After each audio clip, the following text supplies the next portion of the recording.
Good morning. Welcome to episode 74 of the Driller Newscast, a weekly update on the news and stories impacting the water well and industrial drilling industry. Episode 74 is brought to you by TDH Manufacturing. TDH pump hoists are built to work as hard as you do, made with the latest technology to deliver the power and precise handling required on today's job sites. TDH will provide superior performance and unmatched versatility day in and out. Thank you, TDH. This week in the news, we'll recap 1 year after the Inflation Reduction Act and federal infrastructure law joint funding came together to help us meet our net zero goals. Our feature this week is on the impact of greenhouse gases to our planet, including the impacts of extreme weather to our global water supply. But first, let's talk some safety. For this week in safety, I want to talk about the Department of Labor's proposed rule to clarify personal protective equipment standards to ensure safety of construction industry workers. Here's the deal. We have plenty of new jobs and we have a major deficit in the construction and geothermal, the drilling, everything that has to do with our construction industry. We have plans for a whole new workforce, and this workforce is going to be lots of individuals of different sizes and fits, and we need to have better standards to have a discussion like we do in the general industry. It's just the fact that there's 7.9 million construction workers out there, and there's 166 million Americans working every day that work in other industries that require PPE. We need to get up to date on this. This is how it goes. The failure of standard size PPE to protect physically smaller construction workers properly, as well as problems with access to properly fitting PPE, have long been safety and health concerns in the construction industry, especially for some women and other individuals that are, finer bone and smaller. And this is, if we think about it, we've been a rough and tough industry that is 95, 96% men, leaving just 4% women. And we have to have a better job at applying the right PPE that will keep our people safe and fit properly. The proposed rule clarifies the existing requirements, and OSHA does not expect the change will increase employers' costs or compliance burdens. The proposed revision would align the language in the OSHA PPE standard for construction with standards for general industry and maritime. If personal protective equipment does not fit properly, an employee may be unprotected or dangerously exposed to hazards and face tragic consequences. This was explained by Assistant Secretary for OSHA, Doug Parker. He goes on to say, "We look forward to hearing from stakeholders on this important issue as we work together to ensure that construction workers of all gender and sizes are fitted properly with safety gear." This is the plan. Submit comments and hearing requests online using the federal e-rulemaking portal and reference the OSHA docket 2019-0003. Go to OSHA.gov. It's right on the front page, and read the Federal Register notice for details. Comments and hearing requests must be submitted by September 18th, 2023. This is pretty simple. We talk about we want to be involved in our standards. And I say this a lot right now with the EPA and what's happening with the Department of Interior and what's happening with our state regulations. And we have an opportunity. The public comment section is for us to be able to have that discussion.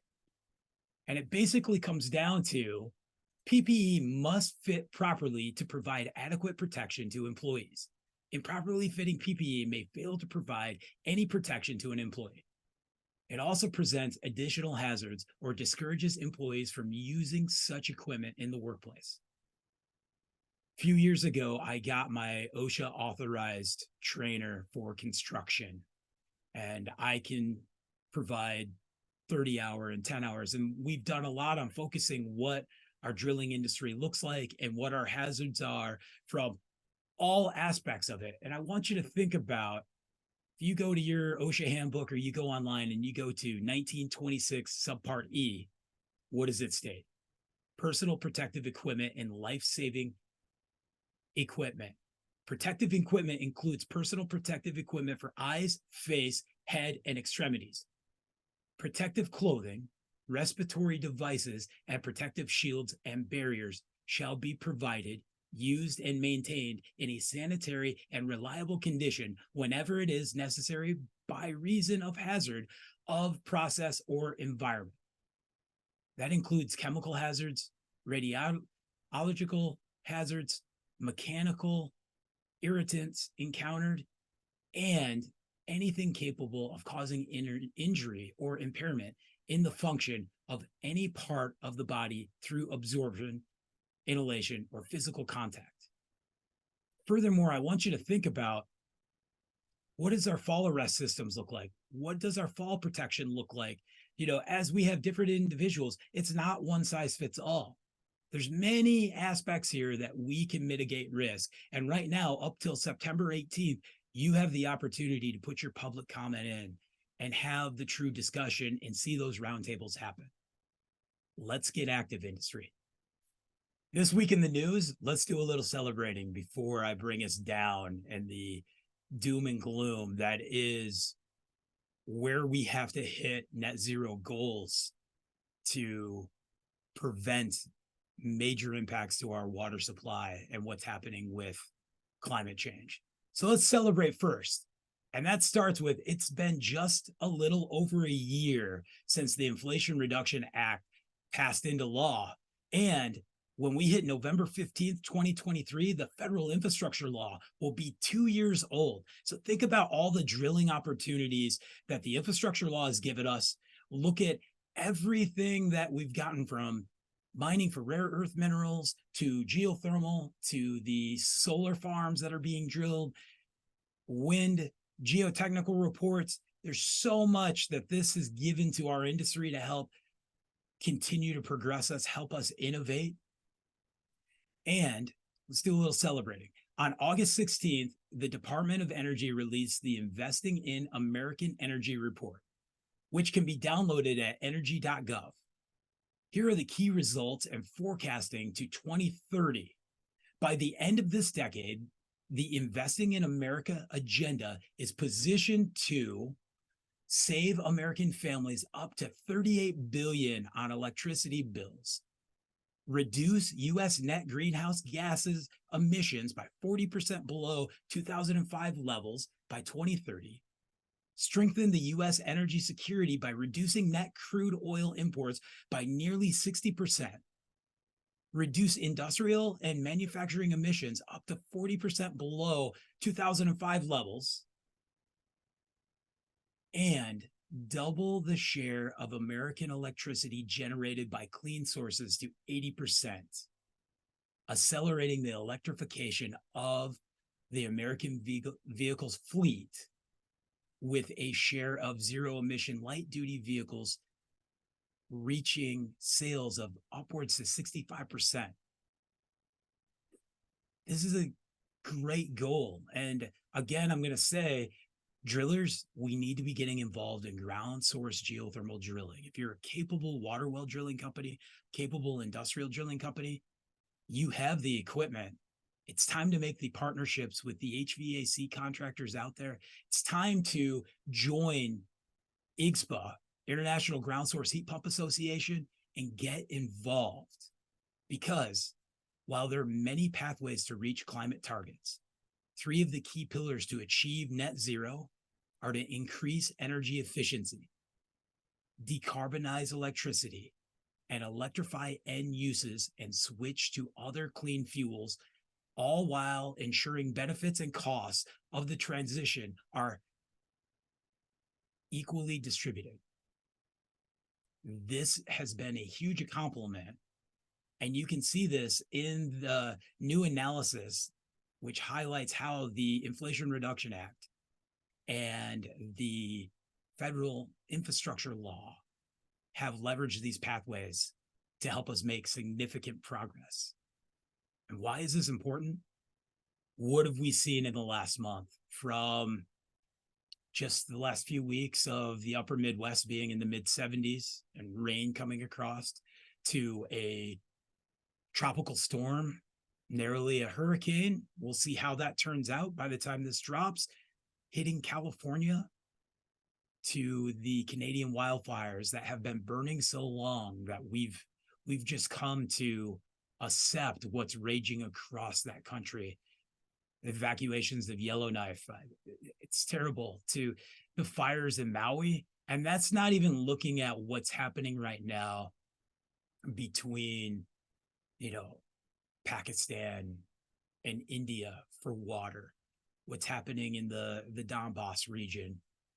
What's happening in Turkey, the Gaza Strip with Israel and Pakistan. There is plenty of water impacts right now and extreme weather from flooding that is basically making it so 50% of the world's population is being impacted on water scarcities. And that's where we're going to go with our feature story. For this week's feature, I think it's important for us to understand why we need to be drilling ground source geothermal, why we should be heading for these net zero goals, the same reason we should really stop complaining about tier 4 emission compliance. I know we are a small subset of a massive industry to major other contributors, but what we just saw with what's happening with the federal infrastructure law and the Inflation Reduction Act, we are making a change. And I want you to take a look at this study, and it's from the Intergovernmental Panel of Climate Change, the IPCC. In college was the first time I heard about these folks. And who is it? They're a scientific authority made up of 195 countries that have released 6 reports over the past 35 years. They started in 1988. The 6th assessment had 782 contributing scientists with hundreds of contributing authors analyzing more than 66,000 peer-reviewed studies with hundreds of authors. This is like we go into an area and we pull a well log and we go, okay, it says top dirt, and then it says brown dirt and blue clay and gravel. So what do? We go and we grab a USGS log and we grab some more well logs. And what if I pulled 66,000 logs? I have some pretty good facts. This isn't made up. Extreme weather from, as we look at what's going on right now in Yellowknife, Canada. The Canadian wildfires have been going on since spring, and it's just become the new normal, though it is tragic and it is destroying everybody's livelihoods and ecosystems and everything in Canada. And we can see with this tropical storm, possible hurricane that came into California, to the floods, the extreme weather last year, to the fires in Hawaii. And that's not looking at Pakistan and India fighting, or Iraq and Iran over water, or what's happening on the Gaza Strip and looking at Israel. There's a lot happening here, and hitting 1.5 degrees Celsius, staying below that, is very, very important, because this study is going to tell you that no different than if I'm running a solids control system with you right now, and I say we need to maintain an 8.8 pounds per gallon mud weight.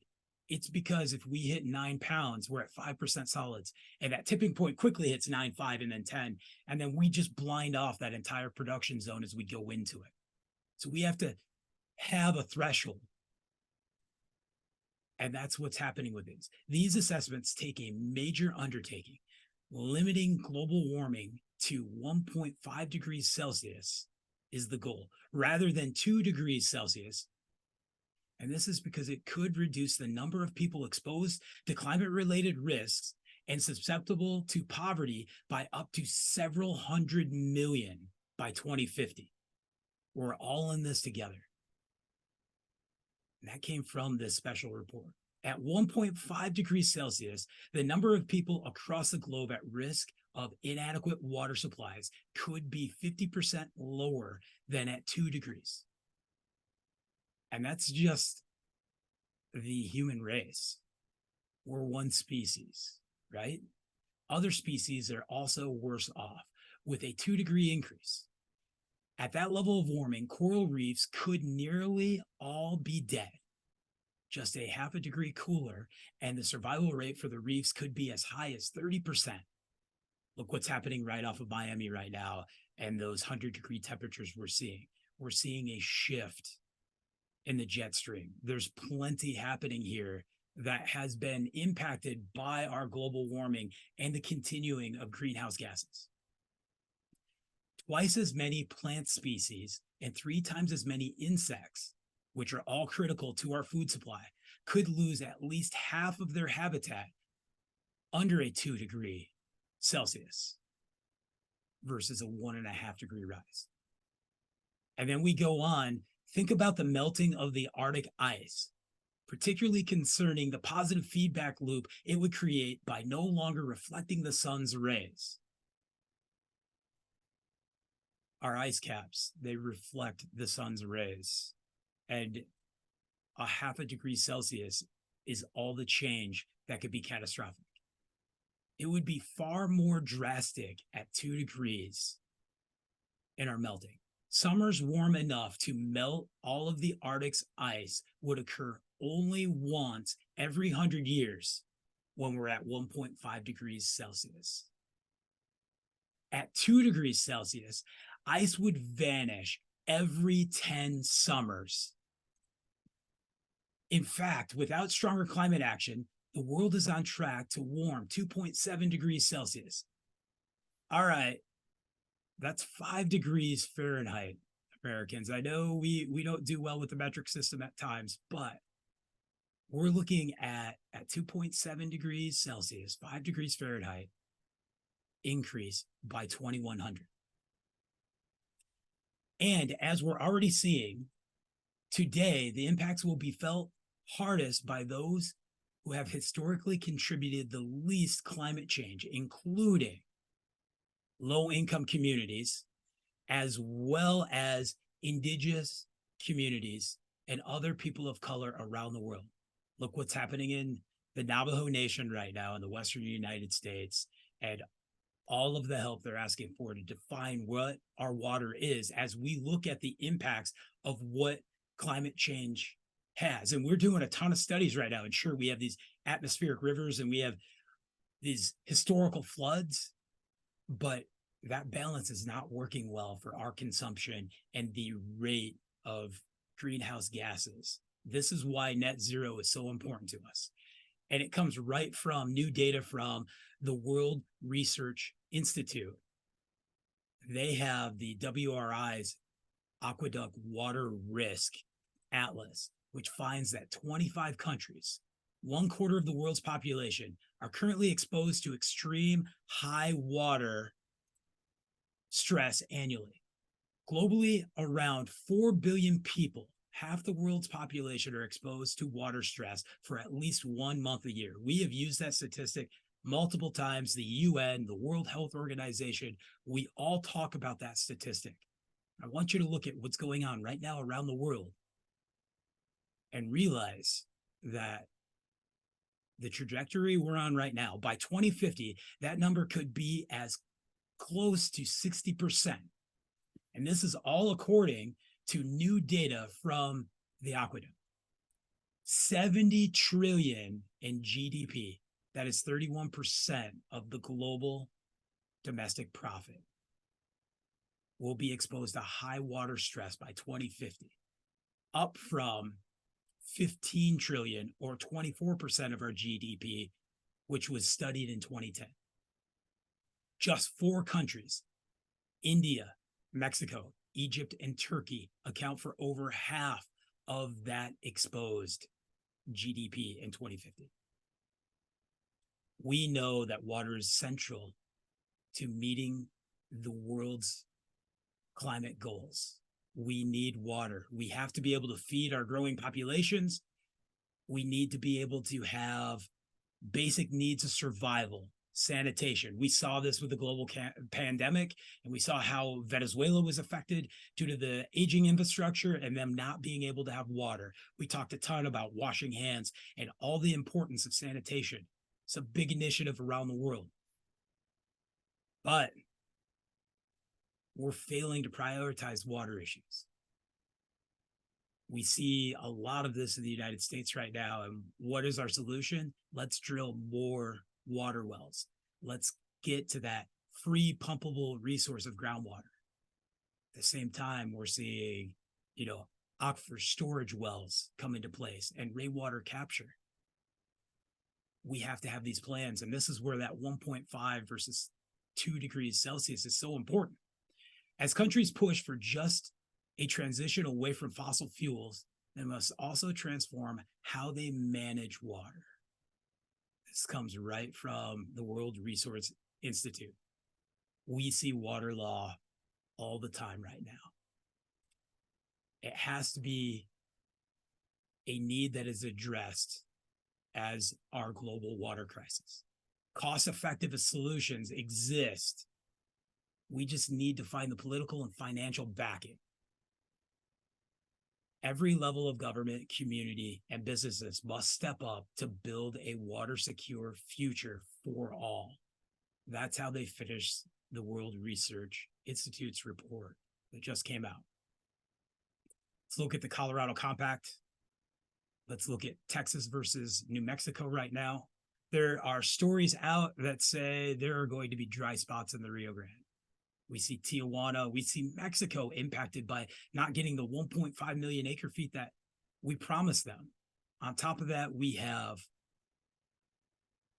forever chemicals and contaminants that are impacting us, aging infrastructures, and extreme weather. That same aging infrastructure for water is also our storm water and wastewater infrastructure. And if we can't handle these new, what we called 100-year storms, we have to reevaluate them. And this all comes back to our net zero goals. It is one full circle, and it's something that we all have to be thinking about and understanding. And that's why us as a drilling industry getting to contribute to anything that has to do with increasing our net zero goals is invaluable. When you're at NGWA this year in December, go over to the Ground Source Geothermal side, the IGSPA, the International Ground Source Heat Pump Association Pavilion, and talk to those folks over there. And then continue to have the great conversations on how we protect our water, how we conserve our water, and how we continue to be the right stewards for that. Thank you for joining us for episode 74 of the Driller Newscast. And I want to take a moment because next week is episode 75, and we've had amazing guests and insight and discussions, and we're going to celebrate some of those on episode 75. But right now, I need to give a huge thank you and a nod of appreciation to TDH Manufacturing, who throughout the entire paths of the last 75 episodes has found time to sponsor episodes in a row and at different monthly times, and the value of what we're doing here. And it's wild to think that we get together every Monday or sometime during the week with 25 to 30 minutes of what's going on. And sometimes we go way past what it is to just look down a borehole and think, can I get my loop to bottom? Can I get my well in? What am I doing today? And we talk about some global discussions. And so thank you, TDH, for your continual support. And what I enjoy about having them help us bring the news out is their passion for innovation. TDH strives to build the next generation of pump hoists that fit the needs of the contractors in the 21st century.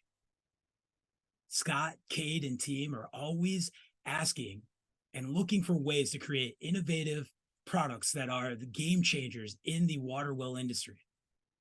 TDH utilizes ECAD for equipment design.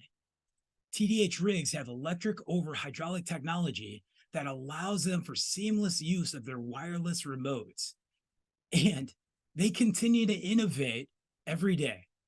Give them a call, help them help you solve the needs and problems you need for your 21st century drilling company. Thank you again for joining us. We really got to think about our net zero goals. We need to be part of that roundtable and submit comments for the construction industry on personal protective equipment. And we got to recognize how important it is. We got a rig that is setting aside, and we can get involved in a geothermal project. We can get involved in any sort of drilling that's going to help us get our net zero goals. It can impact our pocketbook in a positive way. It can impact our community in a positive way. And those next generation of drillers, if we don't have a good planet for them to have, how many water wells are we going to be drilling? How much more drilling are we going to be doing? Go out, be safe, enjoy Labor Day weekend.